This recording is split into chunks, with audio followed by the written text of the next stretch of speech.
மெத்தைக்கு மேல உன்னோட சேல எங்கையில் சிக்கும் வேலை என்ன நினைச்ச எப்போதும் போல உன்னோட வேலை ஆரம்பமாச்சுதுன்னு நானும் நினைச்சேன்.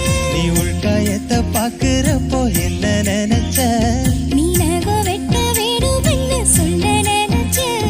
நாம் உன்னோடு ஒன்னாகும் நேரத்தில் உன் பூந்தேகம் தாங்கும் நெரு நினைச்சையா கல்யாண சொர்க்கத்துல கச்சேரி நேரம் என்ன கட்டி பிடிச்ச நான் கட்டி பிடிச்ச வெட்கிட்டு மூச்சு முட்டை கட்டி பிடிச்ச சொக்கி தவிச்ச நான் சொர்க்கத்தையே எட்டியதா துள்ளி குதிச்ச சொக்கி தவிச்ச நான் சொர்க்கத்தையே எட்டியதா துள்ளி குதிச்ச